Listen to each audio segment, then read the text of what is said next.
بسم اللہ الرحمن الرحیم۔ صحرا کی آگ، مصنف اسلم راہی M.A۔ ایمن اپنی ماں اور ماموں کے ساتھ کرتاجنہ جا چکی تھی۔ احمد ابھی تک کردام اور انولوں کے ساتھ باڑے کے اندر ہی رہ رہا تھا، تاہم اس کے کام کی نوعیت ضرور بدل گئی تھی۔ ریوڑ چرانے کی بجائے اب وہ کوہستان اطلس کے جنوبی حصے میں کام کرتا تھا، جہاں اس کے ساتھ اور بہت سے غلام اور قیدی بھی کام کرتے تھے۔ لکڑی کی بھدی بھدی گاڑیوں کے اندر بڑے بڑے پتھر کھینچ کر کوہستان اطلس سے ایک قدرے نشیبی وادی میں اس جگہ لے جائے جاتے تھے جہاں معبد تعمیر ہو رہا تھا۔ انگنت صناع بھی اس کام میں جٹے ہوئے تھے، جو پتھروں کو خوبصورت شکل دے کر عمارت اٹھانے کے علاوہ بڑے بڑے پتھروں سے مختلف رومن دیوتاؤں کے بت بھی تراش رہے تھے۔ یہ ایک مشقت طلب کام تھا۔ اس طرح وقت پر لگا کر لمحوں، دنوں، ہفتوں اور مہینوں میں پرواز کرتا چلا گیا، اور احمد کو یہ کام کرتے 3 ماہ گزر گئے۔ ایک روز شام کے وقت جب وہ کوہستان اطلس پر کام کرنے کے بعد واپس کسیلا کے محل کی طرف جا رہا تھا تو شہر کے بازار میں سے گزرتے ہوئے اس نے بوڑھے اخناتون کو دیکھا۔ وہی اخناتون جو یونانی اور ستارہ شناس تھا اور رات کے وقت صحرا میں ان راہزنوں کی رہنمائی کرتا تھا جنہوں نے اسے وادی شعیب سے اغوا کر کے کسیلا کے پاس لا بیچا تھا۔ اخناتون کی کمر جھکی ہوئی تھی اور وہ ایک 13-14 برس کے لڑکے کا سہارا لیے جا رہا تھا۔ احمد اس کی طرف بھاگا اور اسے پکارا، اخناتون، اخناتون۔ بوڑھا اخناتون رک گیا اور مڑ کر احمد کی طرف دیکھا۔ احمد جب اس کے قریب گیا تو اسے غور سے اس کی طرف دیکھتے ہوئے پوچھا، اے اجنبی نوجوان، کیا تو نے مجھے پکارا؟ احمد نے مسکرا کر کہا، ہاں، میں نے آپ کو پکارا۔ کیا آپ نے مجھے پہچانا نہیں؟ میں وہی ہوں جسے آپ کے ساتھی رہزنوں نے آج سے 8-9 برس پہلے وادی شعیب سے اغوا کر کے یہاں لا بیچا تھا۔ اخناتون نے دکھ سے کہا، عمر رفتہ میں ایسے کئی طاق ہیں، کس کس کو ٹٹول کر پرائی یادیں زندہ کروں۔ اب جب کہ میرے ذہن کی ابلاغی راہیں اور میرا وجدان و ادراک زنگ آلود ہو گیا ہے، اب میں کسی کو کیا پہچانوں گا؟ احمد نے اسے یاد دلاتے ہوئے کہا، میرا تعلق عربوں کے ایک قبیلے سے ہے جو یمن سے مصر کی طرف سفر کر رہا تھا کہ وادی شعیب میں رہزنوں نے اسے لوٹ کر اس کے ان گنت بچوں کو اغوا کر لیا اور مجھے یہاں کسیلا کے پاس لا بیچا تھا۔ میرا رہزنوں کے ایک فرد سے جھگڑا بھی ہو گیا تھا جس کی پاداش میں میرے چہرے کا بایاں حصہ جلا دیا گیا تھا۔ مجھے آپ کے اونٹ پر رکھا گیا تھا اور مجھے تسلی دینے کے علاوہ آپ نے میرا نام احمد سے سمرون رکھ دیا تھا۔ بوڑھا اخناتون کسی بے خانماں و دربستہ مکان کی طرح اداس ہو گیا۔ چند لمحوں تک وہ احمد کو سر سے پاؤں تک غور سے دیکھتا رہا، پھر کسی قدر مطمئن اور پرسکون ہوتے ہوئے اس نے کہا، ہاں، میں تمہیں پہچان گیا ہوں، پر اس وقت تم بچے تھے، اب تم خوب قوی بازو والے اور تنومند ہو گئے ہو۔ تمہارا جسم کیسا بھرپور اور کڑیل ہو گیا ہے۔ تم ان دنوں کہاں ہو؟ احمد نے دکھ سے کہا، میں کسیلا کا غلام ہی ہوں اور آج کل کوہستان اطلس کے جنوبی حصے میں جو معبد بن رہا ہے اس پر کام کر رہا ہوں۔ آپ آج کل کہاں ہیں؟ اخناتون نے مغموم آواز میں بچے کی طرف اشارہ کرتے ہوئے کہا، یہ میرے مرنے والے اکلوتے بیٹے کی واحد نشانی ہے۔ میں بیمار ہوں اور اس کے ساتھ طبیب کے پاس گیا تھا۔ بوڑھا ہونے کے باعث رہزنوں نے مجھے اپنے گروہ سے علیحدہ کر دیا ہے اور میری جگہ ایک جوان ستارہ شناس کو رکھ لیا ہے۔ اخناتون جب رکا تو احمد نے پوچھا، آپ کو کچھ علم ہوا کہ میرا قبیلہ وادی شعیب سے اٹھ کر کدھر گیا تھا؟ اخناتون نے جواب میں اپنی گردن نفی میں ہلاتے ہوئے کہا، افسوس، مجھے اس کا علم نہیں۔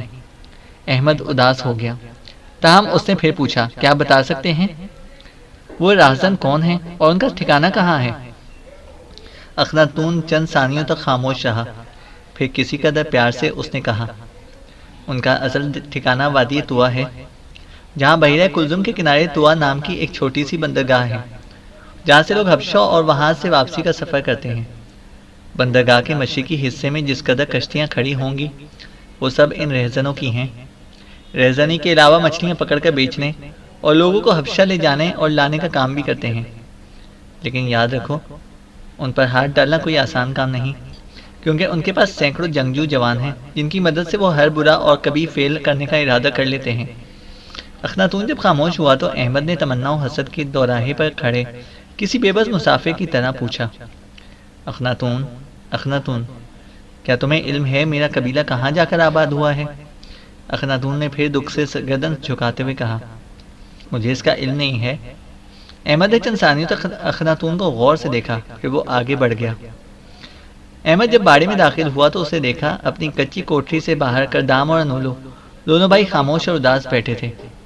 احمد ان کے قریب گیا اور فکر مندی سے پوچھا، تم دونوں بھائی اداس اور غمگین کیوں ہو؟ کردام نے دکھ سے کہا، آج محل کے ایک غلام لڑکے کو موت کے کنویں میں ڈال دیا گیا ہے۔ احمد نے پریشان ہو کر پوچھا، کون سے موت کے کنویں میں؟ کردام نے آہ بھرتے ہوئے کہا، شہر کے شمال میں ایک پرانا خشک اور اندھا کنواں ہے۔ اس کنویں میں کسیلہ نے ایک پدم سانپ چھوڑ رکھا ہے۔ جس کسی کو بھی کسیلہ نے موت کے گھاٹ اتارنا ہو، اسے اس اندھے کنویں میں پھینک دیتے ہیں، جہاں سانپ کنویں میں گرنے والے کو ڈس لیتا ہے اور وہ مر جاتا ہے۔ احمد نے فکر مندی سے پوچھا، وہ غلام لڑکا کون تھا اور کس جرم میں اسے یہ سزا دی گئی ہے؟ کردام نے پھر دکھ سے کہا، وہ حبشی تھا اور محل کے اندرونی حصے کی صفائی پر مقرر تھا۔ کسیلہ کا ایک بیٹا بلا وجہ اس پر مظالم کرتا رہتا تھا۔ آج بھی جب وہ اسے مار رہا تھا تو جواب میں غلام لڑکے کا ہاتھ بھی اس کے بیٹے پر اٹھ گیا، جس کی پاداش میں کسیلہ نے اسے موت کے کنویں میں پھینک دیا۔ کسیلہ آج بہت پریشان تھا۔ اگر وہ پریشان نہ ہوتا تو شاید اس لڑکے کو اتنی بڑی سزا نہ ملتی۔ احمد گردن جھکائے خاموش کھڑا رہا، پھر اچانک اس نے چونک کر پوچھا، تم ابھی ابھی کہے تھے کہ کسیلہ آج پریشان تھا، کیا تم اس کی وجہ بتا سکو گے؟ کردام نے اس بار قدر مطمئن ہو کر کہا، ہمارے جس جرنیل عقبہ بن نافع نے افریقہ پر حملہ کر رکھا ہے، اس کے متعلق آج خبر آئی ہے کہ اس نے افریقی حکمرانوں کے ایک متحدہ لشکر کو ایک ساحلی شہر بونا کے مقام پر عبرت خیز شکست دی ہے۔ اس متحدہ لشکر میں کسیلہ اور تہورا کے بادشاہ برانس کے علاوہ اور کئی حکمرانوں کے لشکر بھی شامل تھے۔ آج کسیلہ اس شکست کا سننے کے بعد خود ایک لشکر لے کر یہاں سے روانہ ہو گیا ہے۔ سنا ہے عقبہ بن نافع سے مقابلہ کرنے کے لیے وہ کوہستان اور آس کی ملکہ جرارہ سے بھی مدد حاصل کرنے کی کوشش کریں گے۔ احمد نے پریشان ہو کر پوچھا، یہ ملکہ جرارہ کون ہے؟ کردام نے احمد کا بازو پکڑ کر اپنے پاس بٹھاتے ہوئے کہا، کوہستان اطلس کے شمال مشرق میں ایک طویل پہاڑی سلسلہ ہے جسے کوہستان اوراس کہتے ہیں۔ یہ عورت جو ساحرہ اور جادوگرنی ہے، اسی پہاڑی سلسلے میں رہتی ہے۔ بربروں میں اس قدر مقبول ہے کہ لوگ اس کے بت بنا کر اس کی پوجا کرتے ہیں۔ اس کے پاس اپنا ایک جرار لشکر بھی ہے۔ کردام خاموش بیٹھا رہا، پھر اچانک جیسے کوئی چیز اسے یاد آ گئی ہو اور اس نے چونک کر احمد سے کہا، سمرون، سمرون، میں ایک ضروری بات تم سے کہنا تو بھول ہی گیا۔ آج دن میں کئی بار محل کا یہودی خازن آموس تمہارے متعلق پوچھتا رہا ہے۔ وہ تھوڑی دیر پہلے ہی ہمیں یہ کہہ کر گیا تھا کہ سمرون جس وقت بھی لوٹے اسے میرے گھر بھیجو، شاید اسے تم سے کوئی ضروری کام ہے۔ احمد اٹھ کھڑا ہوا اور مغرب کی طرف دیکھتے ہوئے کہا، مغرب کی نماز کا وقت ہو چکا ہے، آؤ پہلے وضو کر کے نماز پڑھ لیں، پھر میں آموس سے مل لوں گا۔ تینوں نے اٹھ کر وضو کیا اور ایک کوٹری کا دروازہ اندر سے بند کر کے انہوں نے چوری چھپے مغرب کی نماز ادا کی۔ اب فضاؤں میں اندھیرا پھیل کر خوب گہرا ہوتا جا رہا تھا۔ باڑے سے نکل کر احمد آموس کے سکونتی مکان پر دستک دے رہا تھا۔ تھوڑی دیر بعد آموس ہی نے دروازہ کھولا اور احمد کو دیکھتے اسے کسی قدر اطمینان کا اظہار کرتے ہوئے کہا، سمرون، تم آ گئے بیٹے؟ ساتھ ہی احمد کا ہاتھ پکڑ کے اسے اندر کھینچ لیا۔ گھر کا دروازہ اسے اندر سے بند کر لیا اور احمد کا ہاتھ تھامے ایک کمرے میں لے کر گیا جہاں 16-17 سال کا ایک لڑکا کھڑا تھا۔ آموس نے اس کی طرف اشارہ کرتے ہوئے کہا، اس کا نام عبدہ ہے، یہ میری بیوی کے بھائی کا لڑکا ہے، یہ آج ہی یہاں پر آیا ہے اور بہت بری خبر لایا ہے۔ احمد نے آموس کے ساتھ ایک مسیحی پر بیٹھے ہوئے پوچھا، یہ آپ کے لیے کیسی بری خبر لایا ہے؟ آموس نے احمد کے کندھے پر ہاتھ رکھتے ہوئے کہا، تمہیں خبر ہوگی بیٹے کہ آج سے تقریباً 3 ماہ قبل میری بیوی اپنے بھائی کے ساتھ کرتاجنہ گئی تھی۔ میری بیٹی ایمن بھی ان کے ساتھ تھی۔ اسے میری بدقسمتی جانو کہ وہاں کرتاجنہ کے حاکم کے رشتہ داروں میں سے ایک جوان جس کا نام تبرک ہے، میری بیٹی کو اس کے لمبے قد اور خوبصورتی کی وجہ سے پسند کر بیٹھا۔ اس نے فوراً ایمن کا رشتہ ایمن کے ماموں سے مانگا، لیکن اس کے ماموں نے انکار کر دیا، اس لیے کہ ایمن کی نسبت میں پہلے ہی کسیلہ کے لشکر کے ایک رومن اور عیسائی جرنیل سے کر چکا ہوں۔ اس تبرک کے کئی بار ایمن کے ماموں سے اس کا رشتہ مانگا اور جب ہر بار اس نے انکار کر دیا تو اس ظالم نے ایمن کے ماموں کو قتل کر دیا۔ اب اس سے میری بیوی اور بیٹی کو وہاں محصور کر رکھا ہے اور سختی کر رہا ہے کہ ایمن کی شادی اس سے کر دی جائے۔ وہ یہ کام زبردستی بھی کر سکتا تھا، لیکن اسے خدشہ ہے کہ ایمن کہیں خودکشی نہ کر لے۔ ابدا یہ خبر لے کر میرے پاس پہنچا ہے۔ آموز تھوڑی دیر کو رکا، پھر احمد کا شانہ پکڑ کر دباتے ہوئے کہا، سمرون، میں چاہتا ہوں کہ اس معاملے میں تم میری مدد کرو۔ اگر ایمن کا منگیتر آسترو یہاں ہوتا تو میں اسے اس مہم پر روانہ کرتا۔ وہ ایک جری، سرکش اور شجاع نوجوان ہے، لیکن وہ تو ان دنوں کسیلا کے لشکر میں شمال کی سرزمینوں میں مسلمانوں کے خلاف جنگ کر رہا ہے۔ میں کسیلا ہی سے مدد کی درخواست کرتا، لیکن وہ بھی آج یہاں سے ایک لشکر کے ساتھ مسلمانوں سے جنگ کرنے کے لیے روانہ ہو چکا ہے۔ میں تم پر اس لیے بھروسہ کر رہا ہوں کہ تمہارے ساتھ ہمارا عرب اور یہودی ہونے کا رشتہ ہے۔ امید ہے تم مجھے مایوس نہ کرو گے۔ اگر تم مجھے میری بیٹی اور بیوی واپس لا دو تو میں زندگی بھر تمہارا مشکور رہوں گا۔ احمد نے غور سے آموز کی طرف دیکھتے ہوئے کہا، میں کرتاجنہ شہر کے محل وقوع سے ناواقف ہوں، نہ ہی مجھے خبر ہے کہ آپ کی بیوی اور بیٹی کہاں ٹھہری ہوئی ہیں، اس لیے میں انہیں کیسے اور کیوں کر تلاش کروں گا۔ آموز نے ابدا کی طرف اشارہ کرتے ہوئے کہا، یہ تمہارے ساتھ جائے گا اور تمہاری رہنمائی کرے گا۔ احمد نے پھر اعتراض پیش کیا، میں غلام ہوں، میرے یہاں سے جانے پر کسی نے اعتراض کیا تو پھر؟ آموز نے اسے تسلی دیتے ہوئے کہا، کسیلا کے بعد یہاں کسی میں اتنی ہمت نہیں کہ میرے فیصلے کے خلاف آواز بلند کر سکے۔ اس معاملے میں کوئی بھی تم سے باز پرس نہ کرے گا۔ احمد نے پھر آموز کی طرف غور سے دیکھتے ہوئے کہا، میں غلام ہوں، اگر میں بھاگ گیا تو پھر؟ آموز نے مطمئن انداز میں کہا، میں جانتا ہوں، تم مجھے دھوکہ نہ دو گے۔ احمد نے فیصلہ کن انداز میں کہا، تو پھر میں آپ کی بیوی اور بیٹی کو لانے کرتاجنہ ضرور جاؤں گا۔ آموز نے احمد کی پیٹھ پر ہاتھ پھیرتے ہوئے ابدا کو اشارہ کیا۔ جواب میں ابدا کھانا لے آیا اور تینوں کھٹے بیٹھ کر شام کا کھانا کھا رہے تھے۔ کرتاجنہ کے ایک اوسط درجے کے مکان میں حسین ایمن اپنی ماں کے ساتھ بیٹھی ہوئی تھی، جبکہ اس کی ممانی جوان جو ان دونوں کے سامنے ہی فرش پر بیٹھی تھی برتن اٹھا کر اپنی پشت پر رکھ رہی تھی۔ شاید وہ شام کا کھانا کھا کر فارغ ہوئی تھی۔ ایمن کچھ دیر تک اپنی ماں کی طرف دیکھتی رہی، پھر اس نے شکایت آمیز لہجے میں کہا، ماں، ابدا کو گئے آج کئی روز ہو چکے ہیں، لیکن کوئی بھی ہماری مدد کو نہیں آیا۔ میں تو اب ہر روز انتظار کرتے کرتے تھک گئی ہوں۔ مجھے اب ایک اور فکر لگ گئی ہے، خدا کرے میرے بابا تندرست ہوں۔ ایمن کی ماں ازیان نے اسے تسلی دیتے ہوئے کہا، تو فکر مند نہ ہو بیٹی، تو جانتی ہے بیٹی، آسترو تیرا منگیتر تجھے دیوانگی کی حد تک جاتا ہے۔ وہ جب یہ حالات سنے گا تو آندھی اور طوفان بن کر کرتاجنہ کا رخ کرے گا۔ تو جانتی ہے ان صحراؤں کے اندر اس جیسا کوئی طاقتور، شجاع اور بہادر نہیں۔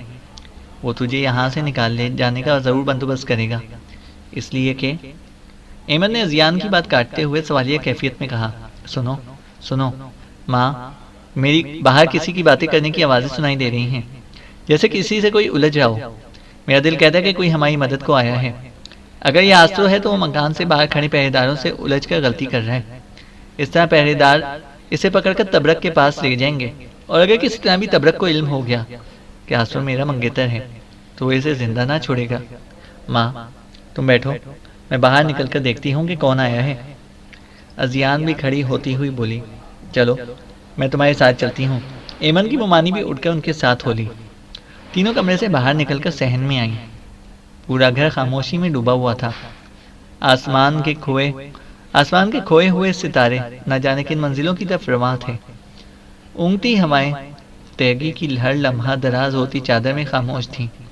ہر طرف نراش اور تنہائیوں کے سائے تھے۔ وہ تینوں گھر کے بیرونی دروازے کے پاس جا کھڑی ہوئی اور باہر باتیں کرنے والوں کی گفتگو سننے کی کوشش کرنے لگیں۔ ابھی وہ کچھ سمجھ ہی نہ سکتی تھی کہ دروازے پر زوردار دستک دی۔ ایمن کی ممانی نے دروازے سے منہ لگاتے ہوئے پوچھا، کون ہے؟ باہر سے کپ کپاتی سی آواز سنائی دی، دروازہ کھولو ماں، میں ابدا ہوں۔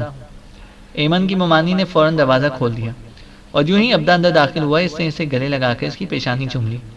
ابدا نے خود دروازہ بند کیا اور تینوں کی طرف دیکھتے ہوئے کہا، آؤ میرے ساتھ۔ ابدا کے ساتھ وہ تینوں پھر وہیں آ بیٹھی تھی جہاں وہ پہلے بیٹھ کر گفتگو کر رہی تھی۔ ایمن نے فوراً ابدا سے پوچھ لیا، ابدا تو اکیلا ہی آیا ہے؟ میرے بابا تو ٹھیک ہیں؟ ابدا نے مسکراتے ہوئے کہا، تیرے بابا ٹھیک ہیں میری بہن، میں اکیلا نہیں۔ میرے ساتھ ایک طوفان بھی کرتاجنا سے آیا ہے جو یقیناً آپ لوگوں کو یہاں سے نکال لے جانے میں کامیاب ہو جائے گا۔ ازیان نے ابدا کا شانہ پکڑ کر ہلاتے ہوئے پوچھا، کیا طوفان سے تمہاری مراد آسترو ہے؟ اگر وہ تمہارے ساتھ آیا ہے تو تم نے اسے کہاں چھوڑائے ہو؟ ابدا نے نفی میں سر ہلاتے ہوئے کہا، میرے ساتھ آسترو نہیں ہے، لیکن جو جوان میرے ساتھ آیا ہے میرے خیال میں وہ آسترو سے کہیں طاقتور اور بہادر ہے۔ ازلان نے ڈانٹ دینے کے انداز میں کہا، ابدا ایسا کہہ کر تم نے آسترو کی توہین کی ہے۔ ایمن نے بھی بولتے ہوئے کہا، وہ کون ہے جسے تم آسترو پر فوقیت دے رہے ہو اور جسے آسترو کی بجائے میرے بابا نے ہماری مدد کو روانہ کیا ہے؟ ابدا نے فخریہ انداز میں کہا، وہ قصیلہ کے محل کا ایک غلام ہے اور اس کا نام سمرون ہے، سمرون بن حشم۔ ازلان نے مایوسی کا اظہار کرتے ہوئے کہا، ایمن کے باپ نے آسترو کے بجائے سمرون کا انتخاب کر کے یقیناً غلطی کی ہے۔ آسترو بہادر اور طاقتور ہے، جبکہ سمرون بیچارہ بچپن سے آج تک قصیلہ کے داروغہ یہودت کے بیٹے فریز سے پٹتا اور مار کھاتا آ رہا ہے۔ ایمن نے فوراً احمد کی طرف داری میں بولتے ہوئے کہا، تم غلط کہہ رہی ہو ماں، سمرون بچپن میں ضرور پٹتا رہا ہے، اس لیے کہ فریز اور اس کی عمر میں خاصا فرق تھا، لیکن جوان ہو کر وہ اس خیال کے تحت فریز کے سامنے دب جاتا تھا کہ وہ غلام ہے۔ ہماری ادھر روانگی سے قبل کیا تم نے دیکھا نہ تھا کہ تنگ آ کر وہ فریز سے مقابلہ کرنے پر مجبور ہو گیا تھا؟ اور تم نے دیکھا تھا ماں، اس نے رات کے وقت میں فریز کو مار مار کر لہو لہو کر دیا تھا، اور دوسرے روز جب ان دونوں میں تیغ زنی کا مقابلہ ہوا تو چند لمحوں کے اندر ہی سمرون نے فریز کی تلوار کاٹ دی تھی۔ کوئی اور ایسی شجاعت کا اظہار کرتا تو قصیلہ اسے اپنے لشکر میں کسی اچھے عہدے کی پیشکش کرتا، لیکن سمرون کو کیا ملا؟ اس بیچارے کو تو سزا ملی اور ریوڑ کی نگرانی سے ہٹا کے اسے معبد کے لیے پتھر اٹھانے کے لیے سرجان کام پر لگا دیا۔ یہ سب کچھ اس لیے ہوا کہ وہ غلام ہے، غلام جس کا ماضی ہے نہ کوئی مستقبل۔ ازیان نے مسکراتے ہوئے کہا، ایمن میری بیٹی، میرا مطلب سمرون کی توہین کرنا نہ تھا۔ تم جانتی ہو میں نے ہمیشہ اس سے ہمدردی کا اظہار کیا ہے، اگر وہ ہماری مدد کو آیا ہے تو میں اسے خوش آمدید کہتی ہوں۔ اس بار ایمن نے ابدا کی طرف دیکھتے ہوئے پوچھا، اگر سمرون تمہارے ساتھ آیا ہے تو تم اسے کہاں چھوڑ آئے ہو؟ ابدا نے مسکراتے ہوئے کہا، اے میری بہن، وہ غلام ہوتے ہوئے بھی نہایت عقلمند اور زیرک ہے۔ وہ اس شہر کی ایک سرائے میں ٹھہرا ہے۔ وہ کہہ رہا تھا کہ میرا گھر پر قیام کرنا درست نہیں، اس طرح تبرک کے آدمی اسے جان جائیں گے اور وہ اپنا کام نہ کر سکے گا۔ اس کا خیال ہے کہ وہ آج رات ہی میں ہمیں یہاں سے لے کر روانہ ہو جائے گا۔ ایمن نے مشکوک انداز میں پوچھا، یہ کیسے اور کیوں کر ممکن ہے؟ ابدا نے احمد کی طرف داری کرتے ہوئے کہا، پہلے بھی میں سمرون پر اعتمادی کا اظہار ہی کرتا رہا تھا، لیکن جب میں اس نے راستے میں ایک بار میں جان بچائی ہے، میں اس کی طرف سے ہر فعل اور ہر بات کو ممکن سمجھنے لگا ہوں۔ ابدا کی ماں نے فکر مندی سے پوچھا، راستے میں تم پر کیا بھی تھی؟ ابدا کہہ رہا تھا، جب میں سمرون کے ساتھ ادھر آ رہا تھا تو راستے میں صحرا کے اندر 4 مسلح جوان ہمارا راستہ روک کر کھڑے ہو گئے تھے۔ وہ کوہستان اور اس کی ساحرہ ملکہ جرارہ کے جاسوس تھے۔ انہوں نے ہمیں مسلمانوں کے حملہ آور لشکر کا جاسوس جانا اور وہ ہم دونوں کو پکڑ کر اپنے ساتھ لے کر جانا چاہتے تھے، لیکن سمرون نے ان کے ساتھ جانے سے انکار کر دیا اور جنگ پر اتر آیا۔ میں اپنے گھوڑے پر ہی پرسکون ہو کر بیٹھا رہا، جبکہ اکیلے سمرون نے ملکہ جرارہ کے ان 4 جاسوسوں کو موت کے گھاٹ اتار دیا۔ ایمن نے حیرت اور خوشی کے ملے جلے جذبات میں کہا، ابدا جو کچھ تم نے کہا ہے اگر یہ سچ ہے تو میں سمجھتی ہوں کہ سمرون ہی وہ جوان ہے جس کا انتخاب قدرت ہماری رہائی کا سامان پیدا کرنے کے لیے کر چکی ہے۔ تم یہ بتاتے بتاتے تو دوسری طرف ہی چلے گئے تھے کہ وہ ہمیں یہاں سے کیسے نکالے گا۔ ابدا نے کہا، اس کا طریقہ کار بہت اچھا ہے۔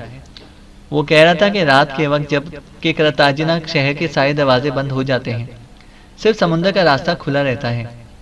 وہ سمندر ہی کے راستے ہم سب کو یہاں سے لے بھاگنے کی کوشش کرے گا۔ شہر میں داخل ہوتے وقت میں اسے لے کر یہیں سے گزرا تھا اور میں نے اسے اپنا مکان دکھا دیا تھا۔ وہ پہلے بندرگاہ میں کشتی کا انتظام کرے گا اور پھر ہمیں لینے کے لیے آئے گا۔ ایمن نے چیختے ہوئے کہا، لیکن وہ ہمیں یہاں سے نکالے گا کیسے؟ تم جانتے ہو تبرک کے پہرے داروں نے میرا اور میری ماں کا باہر تک نکلنا بند کر رکھا ہے۔ صرف تم اور ممانی سودا سلف خریدنے کی خاطر بازار جا سکتے ہو۔ اگر تمہیں بھی یہ اجازت نہ ہوتی تو تم بھی میرے بابا کے پاس نہ جا سکتے اور ہم یہیں گھٹ گھٹ کر مر جاتے۔ ابدا نے بڑے وثوق سے کہا، مجھے معلوم نہیں وہ کیا کرے گا، تاہم مجھے یقین ہے کہ وہ ہمیں بحفاظت یہاں سے ضرور نکال لے جائے گا۔ اس کا خیال رکھنا، وہ جلد ہی یہاں آئے گا، کیونکہ ہم شام سے بہت پہلے شہر میں داخل ہوئے تھے۔ میں اس کے بعد سرائے میں ٹھہرا رہا ہوں۔ اسے میرا اور اپنا دونوں گھوڑے بیچ دیے ہیں۔ سرائے سے نکل کر وہ بندرگاہ کی طرف چلا گیا اور میں ادھر آ گیا ہوں۔ ابدا کی ماں نے کہا، پہرے داروں نے تم سے یہ نہ پوچھا کہ تم سودا سلف لانے کے بہانے گھر سے نکلے تھے؟ اتنے روز کہاں رہے؟ ابدا نے کہا، پوچھا تھا۔ پھر تم نے کیا کہا؟ میں نے کہا، میں اس امر کی اطلاع ایمن کے باپ کو کرنے گیا تھا۔ میں نے اس سے یہ بھی جھوٹ کہہ دیا کہ ایمن کا باپ اس شادی پر رضامند ہو گیا ہے اور وہ آج ہی یہاں پہنچ کر خود ایمن کی شادی تبرک سے کر دے گا۔ پہرے دار میری ان باتوں سے مطمئن ہو گئے اور مجھ سے زیادہ باز پرست نہیں کی۔ یہ بات کہنے کو بھی مجھے سمرون ہی نے کہا تھا۔ اب تم لوگ اٹھ کر اپنی تیاری کر لو، میں سمجھتا ہوں کہ سمرون بہت جلد ادھر آئے گا۔ ایمن اٹھتی ہوئی بولی، میں تمہارے لیے کھانا لاتی ہوں ابدا۔ ابدا نے انکار کرتے ہوئے کہا، مجھے بھوک نہیں، میں سمرون کے ساتھ سرائے میں کھانا کھا چکا ہوں۔ ابدا کی ماں ازیان اور ایمن تینوں اٹھ کر اپنا وہ مختصر سا سامان سمیٹنے لگی جو انہوں نے ساتھ لے کر جانا تھا۔ ابدا بھی اٹھ کر اس کام میں ان کی مدد کرنے لگا تھا۔ رات گہری ہو گئی تھی، آسمان ابر آلود تھا۔ کرتاجنا شہر کی ناآسودگیاں دم توڑ چکی تھیں اور کوچہ و بازار خاموش اور ویران ہو گئے تھے۔ فضاؤں میں کوئی جگنو، کوئی ستارہ نہ تھا۔ ہاں، آسمان پر چنگارتی وحشی گھٹاؤں کا شور کبھی کبھی دور تک بکھر جاتا تھا۔ ایمن کے ماموں کے گھر سے باہر تبرک کے پہرے دار چوکس کھڑے پہرا دے رہے تھے کہ خاموشیوں کے راگ اور اندھیرے کی چادر کے اندر ایک ہیولا نمودار ہوا جو مکان کے پشت کی جانب گیا تھا۔ وہاں پہرے داروں نے جب اس ہیولے کو اپنے قریب آتے دیکھا تو اس نے سخت آواز میں پوچھا، تم کون ہو اور رات کے وقت یہاں کیا کر رہے ہو؟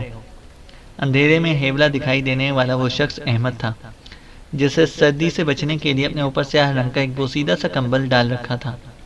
احمد اس پہرےدار سے قریب ہوا اور جان بوجھ کے اسے کپ کپاتی ٹھٹرتی آواز میں کہا، اے دوست، تم یہاں کس کا پہرا دے رہے ہو؟ میں اس شب کا مسافر اور اجنبی ہوں۔ میں جنوب مغرب کے عربیہ شہر سے آیا ہوں جہاں کثیرہ بادشاہ حکومت کرتا ہے۔ مجھے ایک ایسے تاجر کے ہاں جانا ہے جس کا نام میں خود بھول چکا ہوں، تاہم مجھے اتنا یاد ہے کہ اس تاجر کی بھانجی سے جس کا نام ایمن ہے، یہاں کے حاکم کا ایک رشتہ دار جس کا نام تبرک ہے، شادی کرنا چاہتا ہے۔ پہرے دار نے چونک کر پوچھا، تم کس غرض کے تحت عربیہ سے یہاں پر آئے ہو؟ احمد کہہ رہا تھا، مجھے اس لڑکی ایمن کے باپ نے بھیجا ہے۔ وہ خود آتا، لیکن وہ بیمار پڑا ہے۔ وہ اس شادی پر بخوشی راضی ہے۔ اس نے مجھے اس لیے روانہ کیا ہے کہ میں اپنی موجودگی میں ایمن اور تبرک کی شادی کرا دوں۔ پہرے دار نے خوش ہوتے ہوئے کہا، تم ایک اچھی خبر لے کر آئے ہو۔ اب دن رات سردی میں یہاں کھڑے ہو کر پہرا دینے سے ہماری بھی جان چھوٹ جائے گی۔ احمد نے فوراً اپنے کام کی نوعیت کو آگے بڑھانے کی غرض سے کہا، کیا اکیلے ہی یہاں پہرا دیتے ہو؟ پہرے دار نے چہک کر کہا، نہیں، میرے ساتھ 3 جوان اور ہیں جو مکان کے تینوں اطراف میں کھڑے ہیں۔ احمد نے منت کرنے کے انداز میں کہا، تو پھر آؤ، انہیں بھی ایک خوشخبری سنا دیں۔ پہرے دار نے فوراً اپنی ننگی اور سونتی ہوئی تلوار میان میں ڈالتے ہوئے کہا، آؤ۔ دونوں مکان کے دوسری طرف گئے جہاں ایک اور پہرے دار کھڑا تھا۔ جو ہی وہ اس سے قریب گئے اور پہلے پہرے دار نے دوسرے سے کچھ کہنا چاہا، احمد نے ایک کوندے کی سی تیزی سے اپنے کمبل کے اندر سے تلوار نکالی اور دوسرے پہرے دار کی گردن کاٹ دی۔ پہلا پہرے دار بدواسی میں ابھی اپنی تلوار نکال ہی رہا تھا کہ احمد کی تلوار بھی اس پر گری اور اسے 2 حصوں میں کاٹ گئی۔ اس کے منہ سے ایک ہلکی سی چیخ نکلی اور اس کی لاش زمین پر گر گئی۔ تیسرا پہرے دار جو مکان کی مغربی سمت میں تھا، اپنے ساتھی کی چیخ سن کر اس کی طرف کو بھاگا۔ احمد مکان کی نکڑ پر کھڑا ہو گیا۔ یوں ہی اس پہرے دار نے موڑ کر اس کی طرف جانا چاہا جہاں اس کے دونوں ساتھیوں کی لاشیں پڑی تھیں۔ احمد فوراً حرکت میں آیا اور جھپٹ کر اسے گردن سے پکڑتے ہوئے کہا، اپنے چوتھے ساتھی کو اس طرف بلاؤ ورنہ میں تمہیں جان سے مار دوں گا۔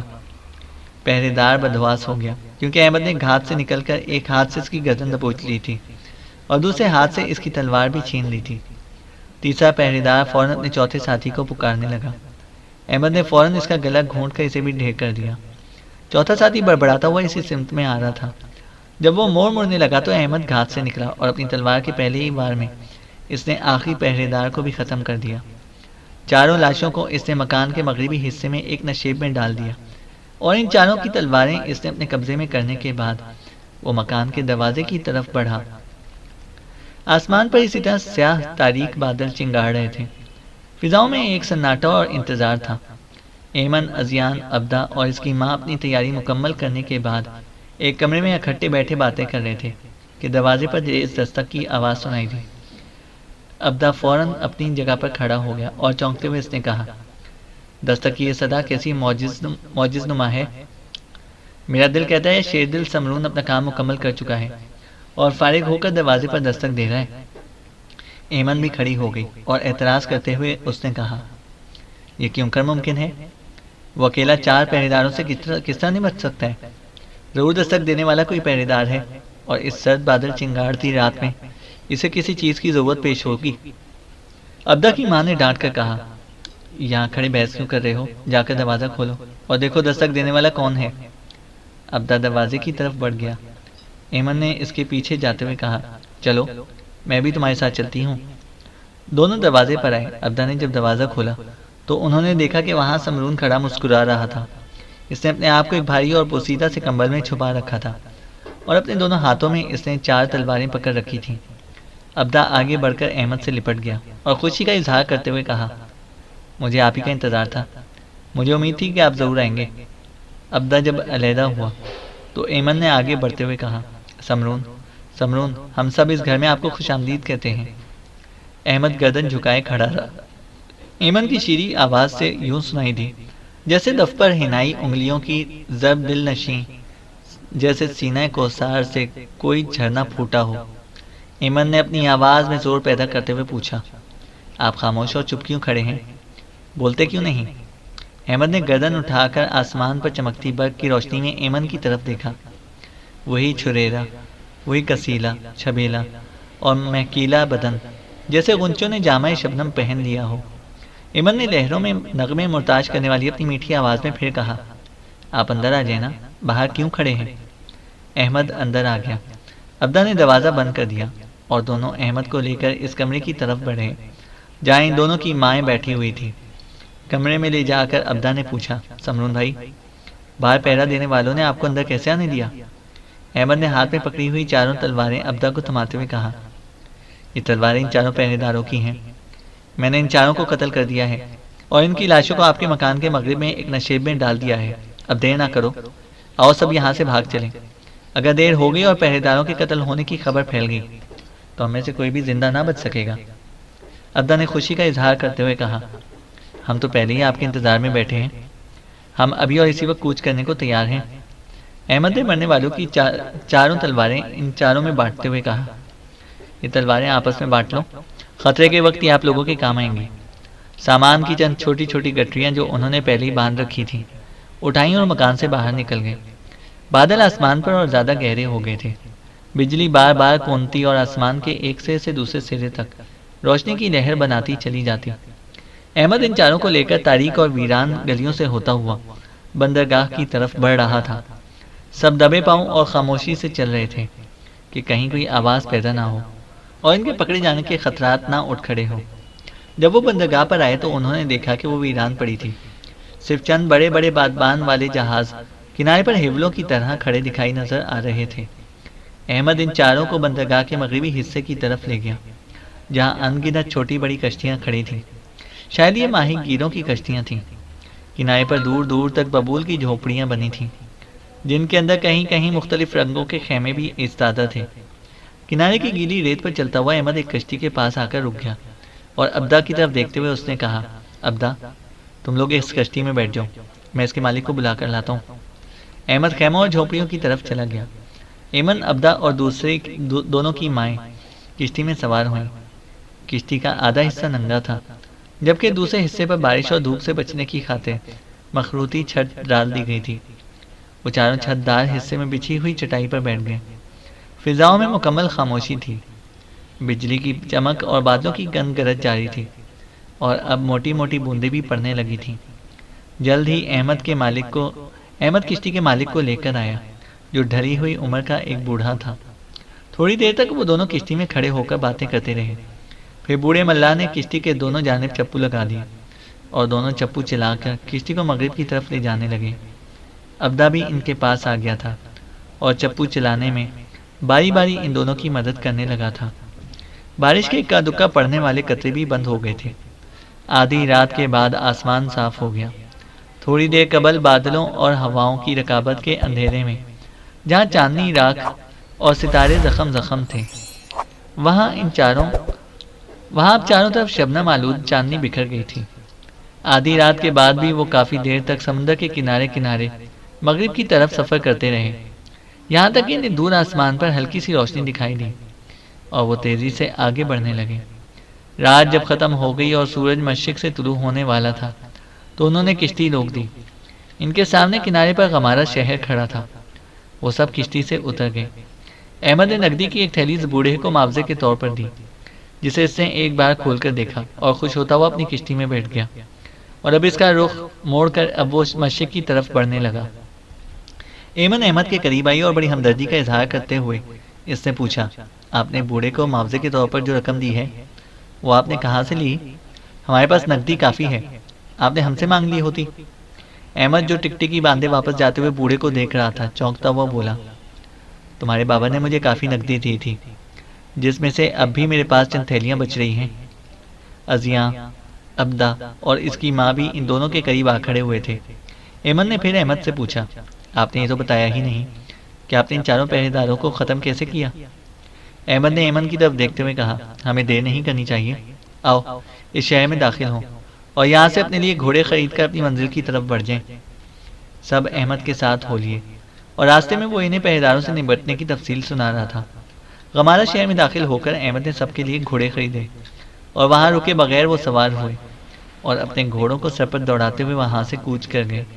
ایک روز جب مغربی صحراؤں کے اندر سے سرخ اور خوفناک آندھی اٹھ رہی تھی، احمد ان چاروں کو لے کر آموس کے دروازے پر دستک دے رہا تھا۔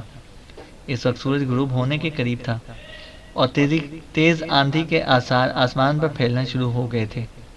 تھوڑی دیر بعد مکان کا دروازہ کھلا تو آموس سامنے کھڑا تھا۔ اس کے ساتھ ایک لمبے قد اور خوب بھرے ہوئے جسم کا جوان بھی تھا۔ اپنی بیٹی بیوی ابدا اور اس کی ماں کو سلامت دیکھ کر آموس کے چہرے پر مسکراہٹ بھی کر گئی۔ ایمن بھاگ کر اپنے باپ سے لپٹ گئی۔ جب وہ علیحدہ ہوئی تو اس نوجوان نے اس کا ہاتھ تھامتے ہوئے بڑے پیار سے پوچھا، تم کیسی ہو ایمن؟ میں 2 دن سے ہوئے ہیں جنگ سے لوٹا ہوں، تم لوگ اگر چند دن اور نہ آتے تو میں تمہاری طرف روانہ ہو چکا تھا۔ ایمن کہہ رہی تھی، میں ٹھیک ہوں، تمہاری جنگ کا کیا ہوا؟ اس جوان نے اداس سے لہجے میں کہا، ہمیں مسلمانوں کے ہاتھوں شکست ہوئی ہے، وہ تعداد میں بھی ہم سے بہت کم تھے، پھر نہ جانے وہ کون سی قوت ہے جس کی بنا پر انہوں نے ہمیں شکست پر شکست دی ہے۔ ایمن خاموش رہی۔ احمد اس کی باتوں سے خوش ہو رہا تھا۔ اس سے اندازہ لگا لیا تھا کہ وہ ایمن کا منگیتر آسترو ہے۔ اتنی دیر تک آموس نے خود ہی اس نوجوان کی طرف اشارہ کرتے ہوئے کہا، یہ آسترو ہے، میری بیٹی ایمن کا منگیتر۔ احمد کی طرف دیکھتے ہوئے آسترو نے کہا، ایمن کے بابا مجھے تمہارے متعلق پہلے ہی سب کچھ بتا چکے ہیں۔ اس مہم کو سر کر کے شاید غلام ہونے کی حیثیت سے تم نے پہلی بار کوئی اچھا اور باوقار کام کیا ہوگا۔ ایمن نے آسترو کی اس گفتگو کو سخت ناپسند کیا کیونکہ غصے کے باعث اس کی پیشانی پر بل پڑ گئے تھے۔ آموس اور ازیان کے چہروں پر بھی ناپسندیدگی کے خفگی کے آثار نمایاں تھے۔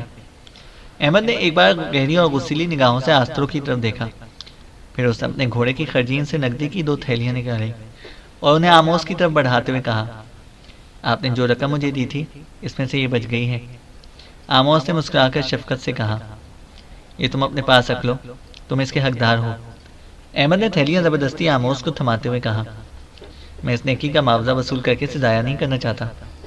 پھر سے 5 گھوڑوں کی طرف اشارہ کرتے ہوئے کہا، یہ سارے گھوڑے بھی آپ کے ہیں، انہیں میں نے آپ ہی کی رقم سے خریدا تھا۔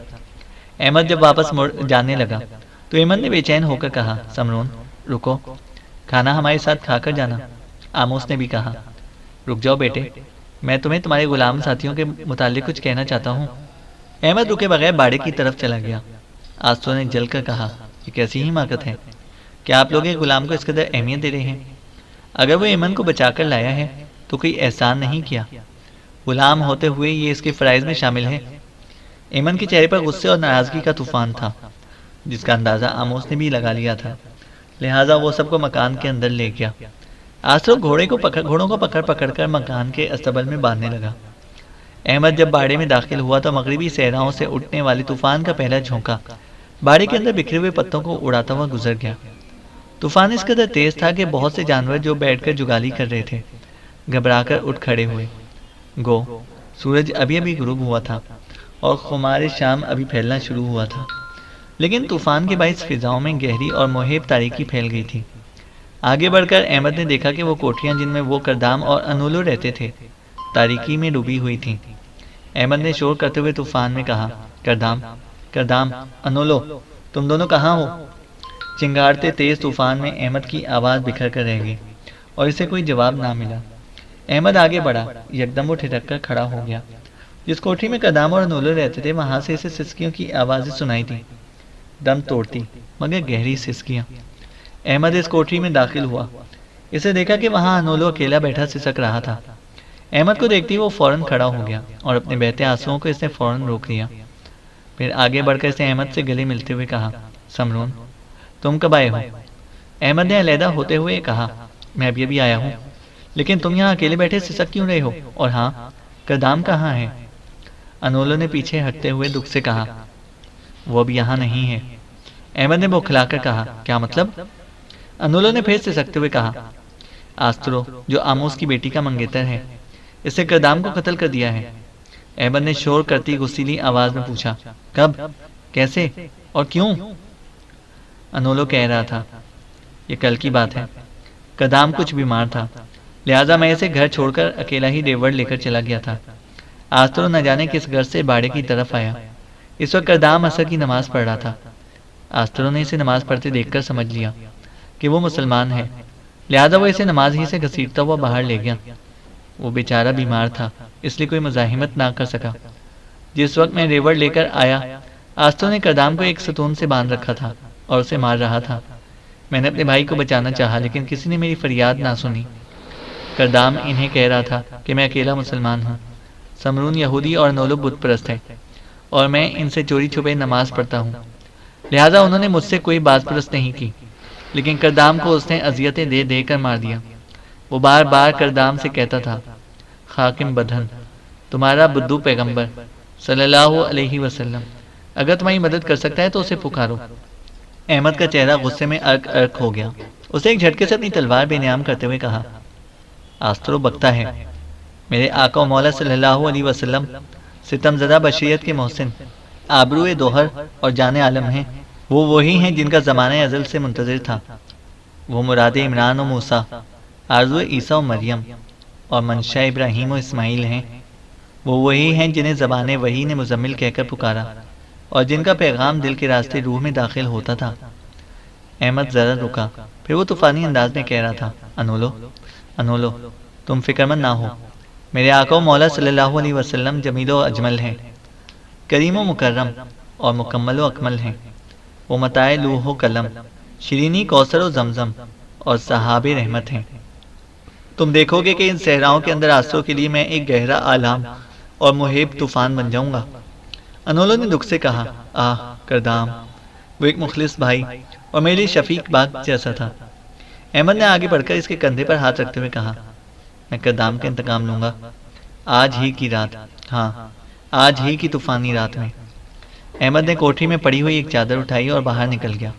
انولو اس کے پیچھے پیچھے تھا۔ احمد باڑے کے اندر گیا اور ایک اونٹ کے منہ پر ڈاٹا چڑھانے لگا۔ انولو نے پریشانی سے پوچھا، یہ کیا کرنے لگے ہو؟ احمد نے کہا، اس اونٹ کے منہ پر ڈاٹا چڑھا رہا ہوں تاکہ طوفانی رات میں اس کے منہ میں ریت نہ جائے، کیونکہ اسی اونٹ پر سوار ہو کر میں آسترو سے انتقام لوں گا۔ سنو سنو انولو، آسترو اس وقت آموس کے گھر میں ہے۔ جب وہ یہاں سے نکل کر مستقر کی طرف جائے گا تو میں اسے ریگستان کی اس پٹی کے اندر روک لوں گا جو شہر اور چھاونی کے درمیان میں پڑتی ہے، اور وہاں اسے اذیتیں دے دے کر مار ڈالوں گا۔ انولو نے فکر مند ہو کر پوچھا، لیکن طوفان سخت تیز اور خطرناک ہے اور ریگستان میں ریت بری طرح اڑ رہی ہوگی۔ احمد نے قہر آلود آواز میں کہا، یہ طوفان اس طوفان سے تو زیادہ تیز اور بھیانک نہیں جو آسترو نے میرے آقا و مولا صلی اللہ علیہ وسلم کے خلاف بول کر میرے دل، ضمیر اور ذہن میں کھڑا کیا ہے۔ انولو نے کچھ سوچتے ہوئے کہا، اگر آسترو رات یہیں رہا اور مستقر میں واپس نہ گیا تو پھر؟ احمد نے بیٹھے ہوئے اونٹ کو اٹھاتے ہوئے کہا، تو پھر میں آموس کے گھر میں گھس کر آسترو کو قتل کر دوں گا۔ انولو نے نیا انکشاف کرتے ہوئے کہا، آسرو کے ساتھ فریس بھی اس جرم میں شامل ہے، وہ بھی ہمارے پیغمبر صلی اللہ علیہ وسلم کے خلاف بولتا رہا ہے اور کردام پر مظالم کرتا رہا ہے۔ احمد نے فیصلہ کن انداز میں کہا، فریس بھی آج میرے انتقام کا شکار ہوگا۔ انولو نے فضاؤں میں اڑتی ریت سے بچنے کے لیے اپنے امامے کے پلو سے اپنی آنکھیں اور چہرہ ڈھانپتے ہوئے کہا، سمرون، آسرو تو خوب مسلح ہے، اس کے سر پر خود اور جسم پر نئی زرہ بختر ہے، جبکہ اس کی بات کاٹتے ہوئے احمد نے اپنے امامے کے پیچ اوپر اٹھائے اور اندھیرے میں انولو کا ہاتھ پکڑ کر اپنے سر کے قریب لے کر گیا۔ انولو نے محسوس کیا کہ امامے کے نیچے احمد نے خود پہن رکھا تھا۔ پھر احمد نے اپنا اوپر کا لبادہ ہٹا کر دکھایا، وہ اپنے جسم پر ایک نئی زرہ پہنے ہوئے تھا۔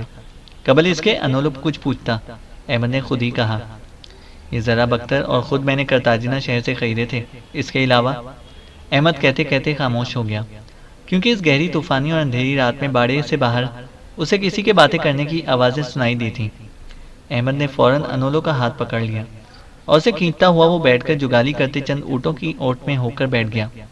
ساتھ ہی اس نے انولو کے کان میں سرگوشی کرتے ہوئے کہا، کوئی باڑے کے اندر آ رہے، اگر کوئی تمہیں یا مجھے پکارے تو مت بولنا، یہیں بیٹھے رہنا۔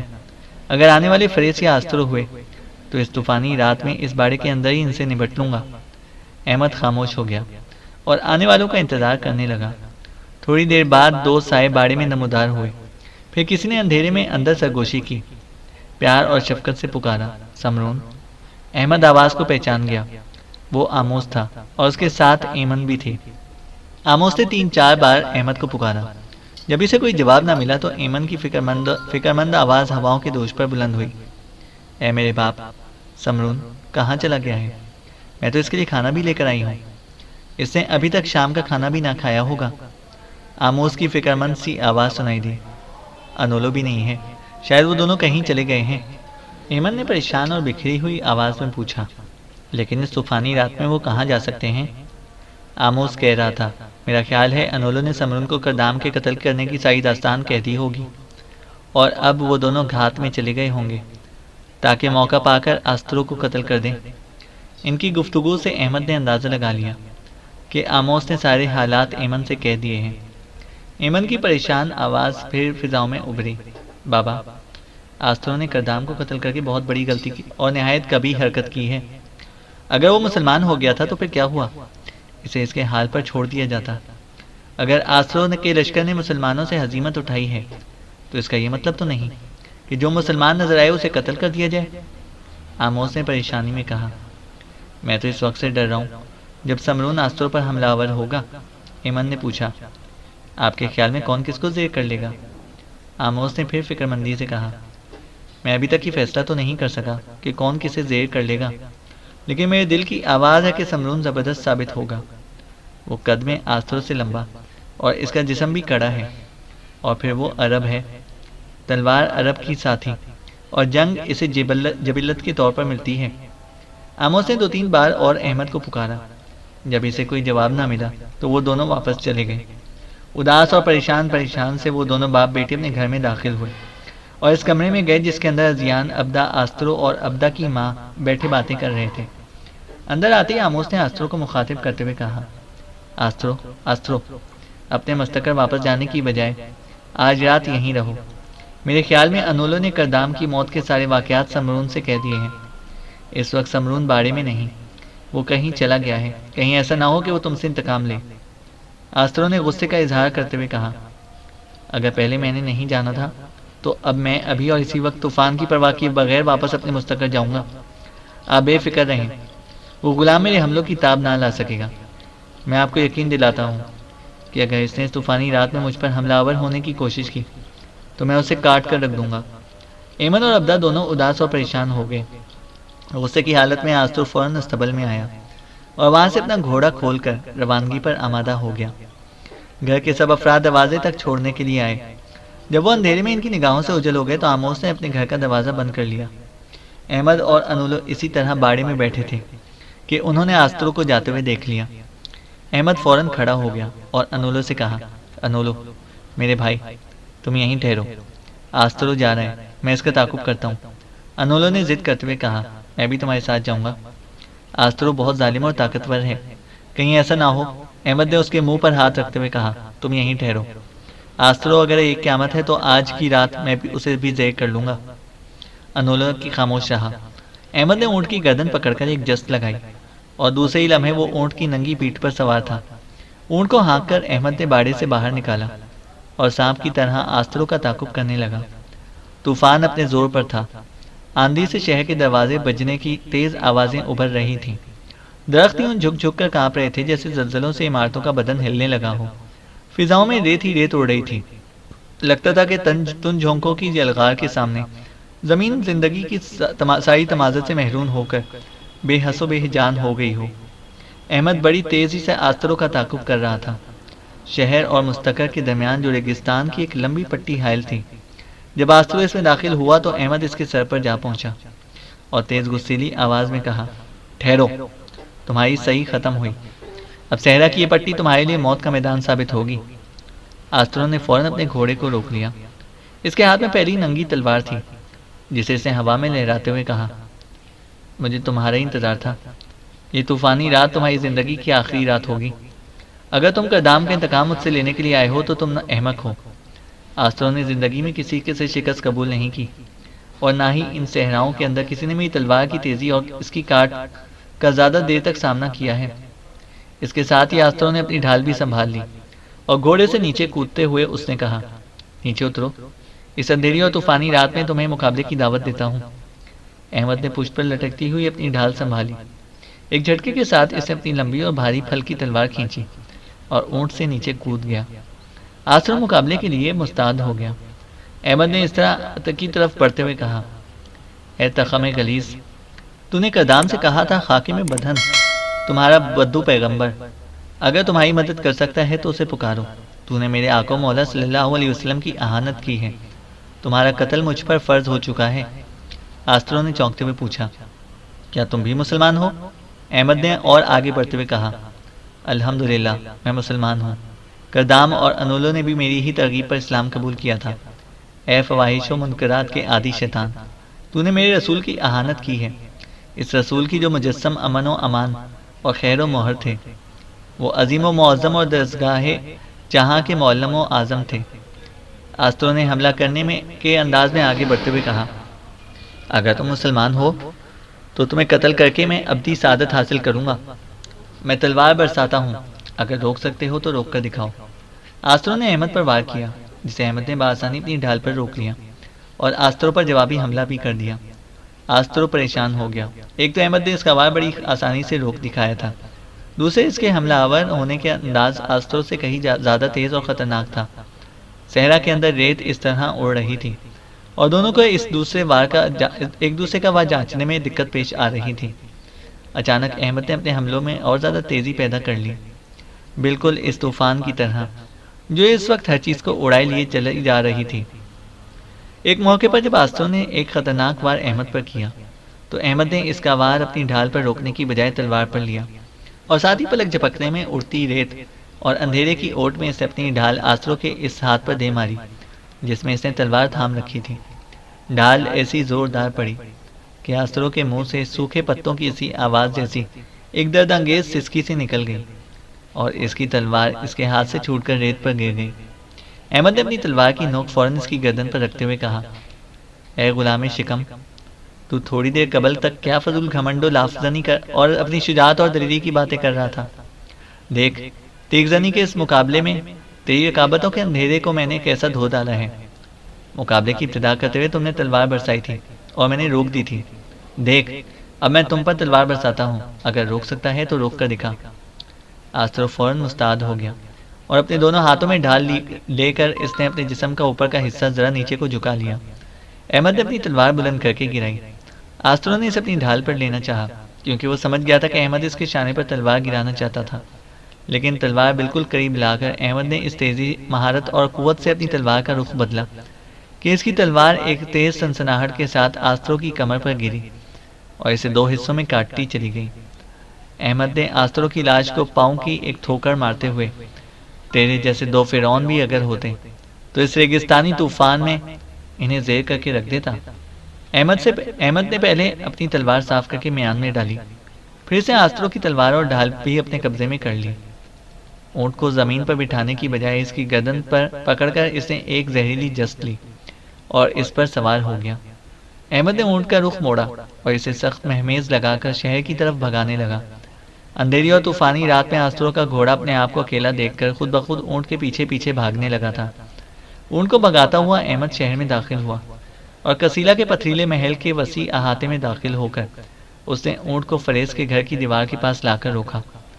کسیلا کے ریوڑوں کا باڑا اور اس کے اہلکاروں کے مکانات چونکہ محل کی پشت پر واقع تھے اور وہاں آمد و رفت کا دروازہ علیحدہ تھا، لہذا پہریداروں کی کسی قسم کی روک اور رکاوٹ کا کوئی خطرہ نہ تھا۔ اونٹ کی مدد سے وہ دیوار پر چڑھا اور اندر کود گیا۔ ایک کمرے کا دروازہ کھلا تھا اور اس کے اندر فریس اور اس کے ماں باپ سو رہے تھے۔ احمد اپنی تلوار بے نیام کرتا ہوا اس کمرے میں داخل ہوا اور اپنی تلوار کا دستہ اس نے سوئے ہوئے فریس کے شانے پر مارتے ہوئے کہا، اٹھو، تمہاری بد اعمالیوں کے حساب کا وقت آ گیا ہے۔ فریس ہڑبڑا کر اٹھ بیٹھا۔ اس کے ماں باپ ابھی تک سوئے ہوئے تھے۔ احمد نے زہریلی آواز میں کہا، تو نے میری غیر موجودگی میں نہ صرف آستروں کے ساتھ مل کر کردام کو اذیتیں دے کر مار ڈالا، بلکہ مسلمانوں کے رسول صلی اللہ علیہ وسلم کا مذاق بھی اڑایا ہے۔ تو واجب القتل ہے۔ احمد نے تلوار لہرا کر گرائی اور فریس کی گردن کاٹ دی۔ فریس کی دم توڑتی ہوئی آواز کی تند لہریں کمرے میں گونج گئیں اور اس کے ماں باپ اسی طرح سوئے پڑے تھے۔ اتنی دیر تک احمد باہر نکل چکا تھا۔ اسے بھاگ کر دیوار پھلانگی اور اونٹ کو لے کر باڑے کی طرف بھاگ گیا۔ انولو ابھی تک باڑے میں کھڑا بے چینی سے احمد کا انتظار کر رہا تھا۔ جو ہی احمد باڑے میں داخل ہوا، اس نے بھاگ کر اونٹ کی نکیل اس کے ہاتھ سے لے لی اور اونٹ کے گھنٹے پر نکیل کی رسی مار کر اونٹ کو بٹھانے کے بعد وہ بھاگ کر احمد کے پاس آیا اور سرگوشی میں پوچھا، کیا ہوا سمرون؟ احمد نے پیار سے اس کے کندھے پر ہاتھ رکھتے ہوئے کہا، میں نے آسترو اور فریس دونوں کو قتل کر دیا ہے۔ تم نے کوئی چیز لینی ہو تو لے لو اور آؤ یہاں سے بھاگ چلیں، تاکہ کسی کو پتہ ہی نہ چلے کہ ہم مسلمان ہیں، اور یہ کہ میرا نام سمرون نہیں احمد ہے۔ آؤ یہاں سے بھاگ چلیں۔ انولو وہاں سے ہٹنا ہی چاہتا تھا کہ باڑے کی بھیڑوں کے اندر سے کوئی اٹھا اور دھیمی سی آواز میں اس نے کہا، ٹھہرو۔ احمد اور انولو دونوں نے اپنی اپنی تلواریں سنبھال لیں۔ بھیڑوں کے اندر سے اٹھنے والے نے بڑی ہمدردی سے کہا، احمد اپنی تلوار میان میں کر لو، میں ابدا ہوں۔ بخدا یہ جاننے کے باوجود کہ تم مسلمان ہو اور آستروں کے علاوہ فریس کو بھی قتل کر چکے ہو، میں خوش ہوں۔ تم نے ہمیں کرتاجنہ کی مصیبت سے رہائی دلائی تھی۔ تم میرے بھائی ہو اور میں اپنے بھائی سے دھوکہ نہیں کر سکتا۔ احمد اور انولو دونوں نے اپنی اپنی تلواریں نیام میں کر لیں۔ ابدا قریب آیا اور احمد سے لپٹتے ہوئے اس نے کہا، اے میرے بھائی، یہاں سے نکل کر تم کس طرف جاؤ گے تاکہ میں آنے والے دور میں تم سے مل سکوں؟ احمد نے علیحدہ ہوتے ہوئے کہا، ہماری منزل اپنے مسلمان جرنیل عقبہ بن نافع کا لشکر ہے، جو افریقہ کی شیطانی قوتوں کے خلاف برسر پیکار ہیں۔ ابدا نے پیچھے ہٹتے ہوئے کہا، تم دونوں ٹھہرو، میں تمہاری نقدی اور زیادہ راہ لے کر آتا ہوں۔ اس قدر طویل سفر بغیر زیادہ راہ کے تمہارے لیے مشکل ثابت ہوگا۔ احمد نے اسے روکتے ہوئے کہا، ابدا رک جاؤ، اس طرح ایمن اور اس کے ماں باپ کو خبر ہو جائے گی کہ میں نے آستروں کو قتل کر دیا ہے، لہٰذا میرا یہاں سے سلامتی کے ساتھ بھاگ نکلنا مشکل ہو جائے گا۔ ابدا دوبارہ قریب آیا اور سرگوشی میں احمد سے کہا، احمد تم کیسے نادان اور بے خبر ہو؟ ایمن تمہیں پسند کرتی ہے، اسے آستروں کی موت کا کوئی دکھ اور غم نہ ہوگا، بلکہ اسے یہ سن کر خوشی ہوگی کہ تم نے آستروں کو قتل کر دیا ہے، اس لیے کہ آستروں ایک زنجیر تھی جو زبردستی اس کے پاؤں میں ڈال دی گئی تھی۔ سنو احمد، جس وقت تم اپنے اونٹ پر سوار ہو کر آستروں کے پیچھے گئے تھے، میں اور ایمن اپنے گھر کے دروازے پر کھڑے ہو کر تمہیں دیکھ رہے تھے۔ اس عرصے میں وہ بیچاری رو رو کر تمہاری سلامتی اور کامیابی کی دعائیں مانگتی رہی۔ میں تمہارے پیچھے پیچھے ہی باڑے میں داخل ہوا ہوں۔ ایمن تمہارے لیے زیادہ راہ تیار کر چکی ہوگی، کیونکہ ہم نے اندازہ لگا لیا تھا کہ آستروں کے قتل کے بعد تمہارا یہاں سے بھاگ جانا ہی ضروری ہے۔ ایمن کے ماں باپ بھی تمہارے حق میں ہیں۔ پھر ابدا نے انولو کی طرف دیکھتے ہوئے کہا، انولو تم ایک اونٹ پر کجاوا ڈالو اور اسے لے کر محل کے احاطے سے باہر کھڑے ہو جاؤ۔ احمد تم یہیں کھڑے ہو کر میرا انتظار کرو، میں ابھی آتا ہوں۔ ابدا چلا گیا۔ انولو نے جلدی ایک توانا اونٹ پر کجاوا ڈالا اور اس کی مہار پکڑ کر وہ محل کے احاطے سے باہر نکل گیا۔ احمد وہیں کھڑا اور ابدا کا انتظار کرتا رہا۔ طوفان کا زور اب ٹوٹ چکا تھا اور چنگارتے طوفان اور سنسناتی آندھی نے اب تیز ہوا کی شکل اختیار کر لی تھی۔ لگتا تھا کہ زمین کے نگران عناصر پر خواب اور خوابیدہ ہونے لگے ہوں۔ احمد اسی طرح باڑے میں کھڑا تھا کہ اسے دو سائے اپنی طرف آتے ہوئے دکھائی دیے۔ جب وہ نزدیک ہوئے تو وہ پہچان گیا کہ وہ ابدا اور ایمن تھے۔ ابدا دور ہی کھڑا رہا اور ایمن اکیلی آگے بڑھی۔ شاید اس طرح وہ ان دونوں کو کھل کر گفتگو کرنے کا موقع فراہم کرنا چاہتا تھا۔ ایمن چپ چاپ احمد کے سامنے آ کھڑی ہوئی۔ اس کی آنکھوں میں جذبات کا ایک طوفان اور چاہت کا سندیش تھا، لیکن وہ خاموش اور چپ تھی، جیسے اس کے خیالات کی سانس رک گئی ہو اور تصورات کا ماتھا سلگ اٹھا ہو۔ غیب و شہود کے سنگم کی طرح حسین اور اتصال، عبودیت اور ربوبیت کی طرح پرکشش ایمن اس موقع پر درد کے ٹوٹے ہوئے کسی ستارے کی طرح غمگین اور ٹوٹ کر بکھرے ہوئے آئینے کی طرح افسردہ کھڑی تھی۔ احمد نے اسے پکارا، ایمن۔ ایمن نے اپنی جھکی ہوئی پلکیں اٹھائیں اور ایک نیم نگاہ احمد کے چہرے پر ڈالی۔ اندھیرا ہونے کے باوجود احمد نے دیکھ لیا کہ ایمن کی سرشار و پرخمار آنکھوں میں آنسو منڈلا رہے تھے۔ احمد نے درد مندی سے کہا، مجھے افسوس ہے، آستر میرے ہاتھوں مارا گیا ہے۔ کاش اس نے کردام کو قتل نہ کیا ہوتا، کاش اس نے پیغمبر صلی اللہ علیہ وسلم کے خلاف بد زبانی نہ کی ہوتی، جو زبردستوں کے لیے ہیبت گاہ اور زیر دستوں کے لیے پناہ گاہ تھے۔ ایمن نے اپنا سر اوپر اٹھاتے اور کسی قدر سنبھلتے ہوئے اس نے اپنی وہی مسحور کن اور کشش انگیز آواز میں کہا، آستروں کے قتل پر آپ کو شرمندہ ہونے کی ضرورت نہیں۔ وہ شریک ابلیس اور غلام شکم انسان تھا، میں زبردستی سے منسوب کی گئی تھی، اس میں میری مرضی شامل نہ تھی۔ اس نے آج سے 1 سال قبل مجھے کہیں دیکھا اور کسیلہ سے میرے ساتھ شادی کا اظہار کیا تھا۔ کسیلہ نے فوراً میرا اندیہ دیے بغیر میری اور اس کی منگنی کر دی، اس لیے کہ وہ کسیلہ کا ایک ہر دل عزیز جرنیل تھا۔ کاش میں اس وقت اس کی زندگی کی آنکھوں کی بے بسی دیکھتی جب وہ آپ کے ہاتھوں شکست کھا رہا تھا۔ وہ ظلمتوں کا رہبر اور منکرات و فواہش کا پرچم تھا۔ اسے سرنگو کرنے پر میں آپ کو مبارکباد پیش کرتی ہوں۔ احمد نے رکتے رکتے کہا، ایمن، میں نے تم لوگوں سے جھوٹ کہا تھا، میں یہودی نہیں مسلمان ہوں، اور ایسا میں نے ایک مصلحت کے تحت کہا تھا۔ ہلکا ہلکا مسکراتے ہوئے ایمن نے کہا، کردام کی موت سے ہی میں نے اندازہ لگا لیا تھا کہ آپ مسلمان ہیں۔ اس کے علاوہ ابدا بھی مجھے آپ کے متعلق بہت کچھ بتا چکا ہے۔ ابدا کہہ رہا تھا کہ آپ نے فریز کو بھی قتل کر دیا ہے۔ کاش حالات ایسے ہوتے کہ میں آپ کو یہاں پر روک سکتی۔ صبح جب آسترو اور فریز کے قتل کی خبر پھیلیں گی تو سب سے پہلے آپ پر شک کیا جائے گا کہ آپ کو کسی نے پکڑ لیا تو یہ میری موت کا باعث ہوگا۔ کاش حالات ایسے ہوتے کہ میں آپ کا ساتھ دے سکتی، میں ثابت کر سکتی کہ وقت کے تیز طوفان بھی مجھ سے آپ کی یادوں کے بادلوں کو اور آپ کے ساتھ گزارے ہوئے لمحوں کی صداؤں کو چھین نہیں سکتے۔ ہم دستور کے پابند ہیں۔ احمد نے ایمن کے دونوں ہاتھ تھام لیے۔ ایمن کا پورا جسم کپکپا اٹھا اور اس نے کوئی مزاحمت نہ کی۔ احمد کہہ رہا تھا، ایمن، میں ایک ایسا بدقسمت مسافر ہوں جس کے پاس چند مہم امیدوں اور آلام کے محیب سایوں کے سوا کچھ بھی نہیں ہے۔ کاش میں یہاں ایک مجرد اکائی اور غلام نہ ہوتا۔ قسم مجھے خداوند لم یزل کی، میں اگر آج اپنوں میں ہوتا تو تمہیں میں راحتوں اور خوشیوں کا پیغام دیتا، لیکن اس موقع پر جبکہ میں تم سے ایک بے بس طائر کی طرح جدا ہو رہا ہوں، میں تمہیں سپنوں کے باغات نہیں دکھا سکتا۔ میری منزل اب شمال مغرب کی وہ وادیاں ہیں جہاں فرزندان توحید پرستان باطل کے خلاف ہولناک کی الغار میں مصروف ہیں۔ ایمن، کیا تم میرا انتظار کرو گی؟ ایمن کے لب جنبش میں آئے اور ایک شعوری کشش میں اس نے کہا، احمد، آپ اس قدر مایوس اور افسردہ کیوں ہوتے ہیں؟ رب لازوال کی قسم میں آپ کا انتظار کروں گی۔ یادوں کی جلتی چتاؤں میں آپ کی واپسی کے انتظار میں ساری کلفتیں، ساری پریشانیاں میں بھول جاؤں گی۔ ایمن ذرا رکی، پھر وہ جذبات میں ڈوبی ہوئی آواز میں کہہ رہی تھی، خدا کی قسم، میں شمشیروں کی چھاؤں، بے کفنائی ہوئی لاشوں، وقت کے تیز طوفانوں اور موت کے سایوں میں بھی کھڑی ہو کر آپ کا انتظار کروں گی۔ موت کے سوا دنیا کی کوئی طاقت مجھے آپ سے چھین نہ سکے گی۔ احمد نے ایمن کے تھامے ہوئے ہاتھ سے ہلاتے ہوئے کہا، ایمن، میں تمہیں مایوس نہ کروں گا۔ ایک وقت ایسا ضرور آئے گا کہ اس سے بھی کہیں بہتر حالت میں ملنے میں تمہارے پاس آؤں گا۔ اب مجھے اجازت دو، میں جاتا ہوں۔ ابدا میرا منتظر کھڑا ہے اور اس احاطے سے باہر انولو اونٹ کی مہار تھامے میرا انتظار کر رہا ہوگا۔ ایمن نے اپنے لباس کے اندر سے کوئی چیز نکالتے ہوئے کہا، میرے بابا بھی وہیں کھڑے آپ کا انتظار کر رہے ہیں۔ پھر اسے ایک تھیلی احمد کی طرف بڑھاتے ہوئے کہا، یہ آپ اپنے پاس رکھ لیں، اس میں سنہری سکے ہیں جو اس پر آشوب دور میں آپ کے کام آئیں گے۔ احمد ہچکچا رہا تھا۔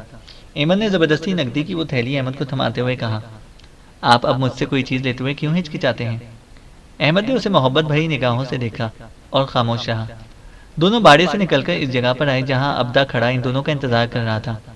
ابدا کے پاس آ کر ایمن نے پھر احمد سے کہا، میں ابدا کو کبھی کبھی آپ کی خیریت معلوم کرنے بھیجتی رہوں گی۔ تینوں تیز تیز قدم اٹھاتے ہوئے اس جگہ آئے جہاں انولو اونٹ پکڑے کھڑا تھا۔ انہوں نے دیکھا کہ انولو کے ساتھ ایمن کا باپ آموس بھی کھڑا تھا۔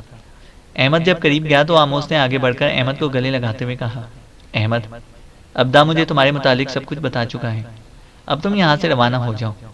جب حالات بہتر اور سازگار ہو گئے تو میں ابدا کو بھیج کر تمہیں یہاں بلوا لوں گا۔ یہاں سے یہ سمجھ کر رخصت ہونا کہ تم کسیلا کے غلام نہیں، میرے گھر کے ایک فرد ہو۔ تمہارے اونٹ کے کجاوے میں نے تم دونوں کے لیے ایک ہفتے کی خوراک کے علاوہ خشک پھل اور پانی کے 2 مشکیزیں بھی باندھ دیے ہیں۔ اب تم یہاں سے روانہ ہو جاؤ، میں تمہیں خدا حافظ کہتا ہوں۔